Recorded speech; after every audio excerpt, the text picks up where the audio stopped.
Hello friends.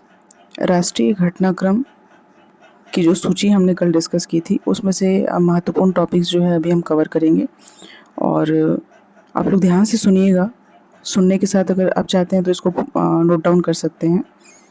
इससे आपको काफ़ी बेनिफिट होगा और निश्चित रूप से ये जिससे भी संबंधित है टॉपिक, या तो वो करंट से रिलेटेड हो पेपर 7 के लिए, या फिर पॉलिटी से रिलेटेड हो, या ऐसे में बहुत ही ज़्यादा बेनिफिशियल होने वाला है फ्रेंड्स। अगर आप इसको पूरा कवर कर लेंगे तो एक अलग ही लेवल का कॉन्फिडेंस आपको मतलब लगेगा एग्ज़ाम में। तो बिना टाइम वेस्ट करते हुए हम लोग स्टार्ट करते हैं। पहला टॉपिक देखिए, राइट टू डिस्कनेक्ट है। राइट टू डिस्कनेक्ट का अर्थ सबसे पहले बताया है कि कर्मचारियों का अधिकार कि वे मतलब काम के बाद के समय किसी भी काम संबंधित कॉल, ईमेल, मैसेज या डिजिटल नोटिफिकेशन से अलग रह सकें, बिना किसी दंड या नौकरी परिणाम का सामना किए। तो दोस्तों देखा जाता है कि यदि कोई अपने काम से लौट आता है तो उसके बाद भी उसे अपना फ़ोन ऑन रखना पड़ता है और समय समय पर जो भी मैसेजेस होते हैं या कॉल होते हैं या ईमेल होते हैं उसका रिप्लाई देना पड़ता है। तो इस अवधारणा को, इस डिजिटल काम की संस्कृति को किस तरीके से मतलब जो आम जनजीवन है वो इससे प्रभावित ना हो, ठीक है। तो इसके लिए एक वर्किंग लाइफस्टाइल और जो आपका निजी घरेलू जो जीवन है उसके बीच में एक सीमा ही निर्धारित नहीं हो पा रही है। घर आने के बाद भी आपको काम का टेंशन रहता है और जो अपना निजी जो जीवन है वो डिस्टर्ब होता है। तो इसके लिए ये राइट टू डिस्कनेक्ट लाया गया है। अब देखिए इसमें बताया पृष्ठभूमि और आवश्यकता। तो हमेशा ऑन रहने की संस्कृति है, हमेशा चालू रहने की, चालू काम की संस्कृति है, उसको बंद करना। और mobile, email, work chat apps ने पारंपरिक ऑफिस घंटों के बाहर की काम को भुना दिया है। कर्मचारियों से अक्सर मानक काम घंटों के बाद फॉलोअप, रिप्लाई और उपलब्धता अपेक्षित होती है। इससे क्या होता है कि जो टेंशन होता है, मतलब घर आने के बाद भी मानसिक टेंशन बना रहता है और इससे बहुत सारी मानसिक स्वास्थ्य समस्याएं आ रही हैं, नींद की कमी हो रही है, पारिवारिक जीवन पर नकारात्मक प्रभाव देखा गया है। तो इस तरीके की परेशानी जो आ रही है, इसलिए हमको इस राइट टू डिस्कनेक्ट इसकी आवश्यकता पड़ी। अब देखिए बिल क्या है, राइट टू डिस्कनेक्ट बिल 2025। इसके मुख्य तथ्य क्या है। ये right to disconnect bill 2025 Bharat में लोकसभा में पेश किया गया प्राइवेट मेंबर बिल है और ये किसके द्वारा लाया गया है, सांसद सुप्रिया सूले के द्वारा पेश किया गया है।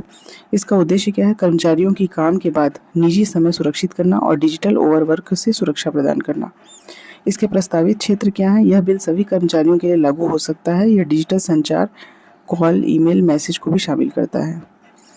फिर है बिल के प्रमुख प्रावधान क्या है। देखिए, डिस्कनेक्ट का अधिकार। कर्मचारियों को अधिकार मिलेगा कि वे काम खत्म होने के बाद कार्य संबंधी डिजिटल संचार का जवाब न दें। मतलब घर पे आने के बाद अगर वो चाहें तो डिजिटली एक्टिव रहना उनकी रिस्पॉन्सिबिलिटी नहीं है। इसके प्रयोग पर किसी प्रकार का दंड, नौकरी, शिकायत, प्रमोशन रोक आदि नहीं हो सकता, ठीक है। तो किसी प्रकार के दंड की भागीदारी हम बनने से बच सकते हैं। उसके बाद है आउट ऑफ वर्क आवर्स की परिभाषा। कार्य समय के बाहर समय स्पष्ट रूप से परिभाषित किया जाएगा ताकि काल्पनिक या अनिश्चित मान्यता से बचा जा सके। आउट ऑफ वर्क क्या होता है, मतलब आउट ऑफ वर्क आवर्स की परिभाषा एक डिफाइन रहेगी और हमको पता रहेगा कि कब हम कब डिजिटली ऑफ हो सकते हैं। फिर एक कर्मचारी कल्याण प्राधिकरण। इसमें इस बिल के प्रावधान में क्या उल्लेखित है कि एक कर्मचारी कल्याण प्राधिकरण बनाने का प्रावधान है। अनुपालना पर नजर रखेगा, दिशा निर्देश देगा, शिकायत निवारण करेगा। फिर ओवर टाइम और मुआवजा। अगर कर्मचारी स्वेच्छा से कार्य समय के बाहर काम करता है तो वो ओवर टाइम भुगतान के नियम लागू होंगे। मान लीजिए कि कोई ऐसा व्यक्ति है जो अभी अविवाहित है या फिर जिसकी निजी लाइफ में उतनी ज़्यादा रिस्पॉन्सिबिलिटी नहीं है, तो वो अपनी इच्छा से ओवर टाइम अगर करना चाहता है तो उसको ओवर टाइम भुगतान की भी जो है के लिए मुआवजा प्रावधान किया जाएगा। 1% वित्तीय दंड उन कंपनियों पर लागू हो सकता है जो नियमों का उल्लंघन करते हैं। सबसे इम्पॉर्टेंट पॉइंट है फ्रेंड्स, डिजिटल एवं मानसिक स्वास्थ्य उपाय। तो हम देख रहे हैं कि जैसा भी वर्क कल्चर हो, चाहे कॉर्पोरेट कल्चर है या फिर गवर्नमेंट जॉब कोई कर रहा है, तो ऐसे में मानसिक स्वास्थ्य जो है एक बहुत ही बड़ी चिंता का विषय हो गया है। इसलिए एक डिजिटल डिटॉक्स, मतलब कि डिजिटल डिटॉक्स के उपाय जो है सुझाए गए हैं, जागरूकता कार्यक्रम, काउंसलिंग, ताकि मानसिक जो अपना मेंटल हेल्थ है वो बना रहे। तो हमने क्या क्या पढ़ा? हमने पढ़ा है कि राइट टू डिस्कनेक्ट का अर्थ क्या है, इसकी आवश्यकता क्यों पड़ी है, और राइट टू डिस्कनेक्ट बिल के मुख्य तथ्य क्या हैं, बिल के प्रावधान क्या हैं। ठीक है, बिल के प्रावधान में बहुत सारे डेफिनेशंस हैं, और आउट ऑफ वर्क आवर्स की परिभाषा क्या होगी, है ना। डिजिटल मानसिक स्वास्थ्य के बारे में बताया गया है, ओवर टाइम मुआवजा क्या होगा, कर्मचारी कल्याण प्राधिकरण क्या है। अब इसकी प्रेरणा कहाँ से मिली, मतलब आया कहाँ से ये कल्चर?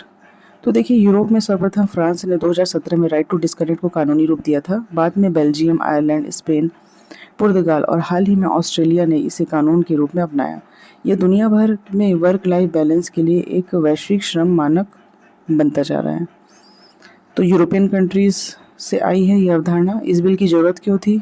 तो देखिए, मानसिक स्वास्थ्य के लिए हमको पता है मेंटल जो हेल्थ है वो बहुत ही ज़्यादा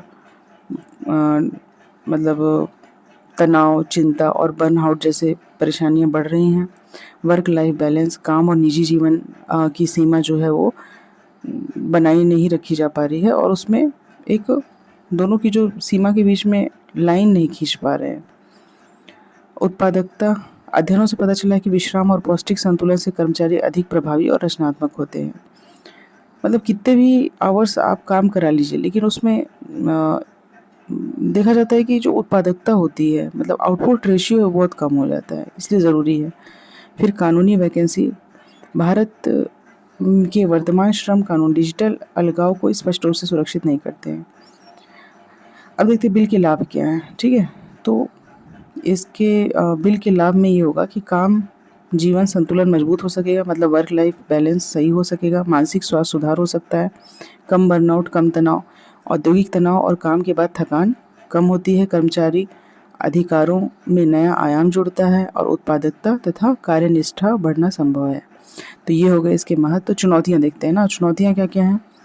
क्योंकि देखिए, इतना आसान नहीं है कि कोई सा बिल लाए और उसको तुरंत अप्लाई कर दिया, है ना। तो उसके क्रियान्वयन में कठिनाइयाँ भी होंगी।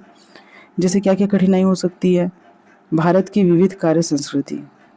ठीक है, देखिए पहली बात तो टाइम डिसाइड करना, क्योंकि ग्लोबल टाइम जोन के हिसाब से देखिए हम काम कर रहे हैं, और बहुत सारे देश ऐसे हैं जिसमें टाइम जोन वाला इशू आता है, और भारत में क्या है, सर्विस सेक्टर जो है वो ग्रो कर रहा है। हम देखते हैं कि जो भी आउटसोर्सिंग है काम की, है ना, खासकर जो कॉल सेंटर वाला है, तो उसमें बहुत सारे लोग नाइट में जॉब करते हैं, कोई मॉर्निंग में करता है। तो ये टाइम जोन के कारण कोई ऐसा टाइम डिसाइड नहीं कर सकते। थोड़ा दिक्कत होगी कि कौन से टाइम को हम कहें कि डिजिटल डिटॉक्स का टाइम रखा जाए यहाँ, या फिर वर्क फॉर आवर किस टाइम को हम क्लोज़ करें। और जो ऐसे अनौपचारिक सेक्टर होते हैं, स्मॉल मीडियम जो इंडस्ट्रीज़ होते हैं, ऐसे सेक्टर में लागू करना इसमें मुश्किल है। दूसरा, global connectivity, global club clients के साथ काम करने में बाधाएं आ सकती हैं। फिर इसमें प्रोटोकॉल, मतलब निगरानी प्रोटोकॉल कैसे करेंगे, असमान कार्य संरचनाओं में संतुलन बनाना कठिन है। फिर सबसे बड़ी चीज़ है कि इस बिल का पारित होना, क्योंकि प्राइवेट मेंबर बिल होने की वजह से सरकार के द्वारा समर्थन की आवश्यकता है, अक्सर ऐसे बिल पारित नहीं हो पाते हैं। ठीक है फ्रेंड्स, तो ये हो गया हमारा पहला टॉपिक, और जल्दी जल्दी हम ऐसे ना बहुत सारे टॉपिक कोशिश करेंगे कि कंप्लीट करते चलें राइट टू डिस्कनेक्ट, क्योंकि टाइम हमारे पास बहुत कम है, हमको 50 से ज़्यादा टॉपिक करने हैं। इसी तरह से इंटरनेशनल जो टॉपिक हैं वो भी हमारे पास हैं। तो देखते हैं कितना टॉपिक अभी कवर हो पाता है, जितना भी कोशिश करेंगे कि सैटरडे संडे है तो मैक्सिमम कवर हो जाए। ठीक है, अब देखिए 130वां संवैधानिक संशोधन विधेयक 2025, संविधान 130वां संशोधन विधेयक 2025, जिसे कि 20 अगस्त 2025 को केंद्रीय गृह मंत्री अमित शाह ने लोकसभा में पेश किया था। ठीक है, देखिए ये है क्या ना, 130वां संवैधानिक संशोधन विधेयक बहुत इंपॉर्टेंट है दोस्तों, और ये पॉलिटी के लिए भी, मतलब जब आप क्वेश्चन पेपर देखेंगे तो पॉलिटी में शॉर्ट नोट, लॉन्ग नोट में कहीं आ सकता है, ऐसे में भी कहीं ना कहीं हो सकता है आपको इसका उल्लेख करना पड़े। तो विधेयक का प्रस्ताव क्या है, देखिए पहले ये लाया क्यों गया है। तो प्रधानमंत्री और मुख्यमंत्रियों सहित मंत्रियों को गंभीर आपराधिक अपराधों के संबंध में 30 दिनों से अधिक समय तक हिरासत में रखे जाने पर स्वचालित रूप से हटा दिया जाएगा। अगर कोई देखिए व्यक्ति नॉर्मल व्यक्ति था, उसको हिरासत में रखा जाता था तो उनके लिए बहुत सारे प्रावधान थे।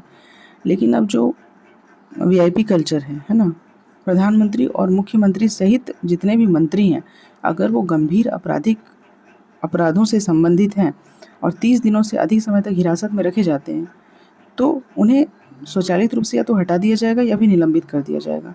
इसका मुख्य उद्देश्य क्या है? भारत में लोकतांत्रिक ढांचे में संवैधानिक नैतिकता, राजनीतिक जवाबदेही और नैतिक शासन को मजबूत करना, इसका मुख्य उद्देश्य ये है।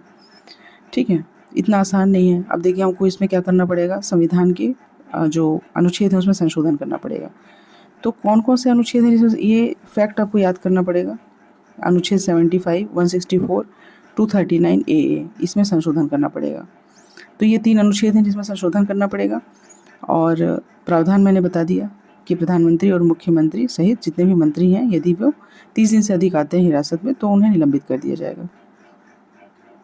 अब आइए विधेयक के मुख्य प्रावधान क्या क्या हैं। ठीक है, सबसे पहले देखते हैं दायरा लागू किस पे होगा। तो लागू होता है ये प्रधानमंत्री, केंद्रीय मंत्रियों, मुख्यमंत्रियों, राज्य मंत्रियों और दिल्ली के मंत्रियों पर लागू होता है।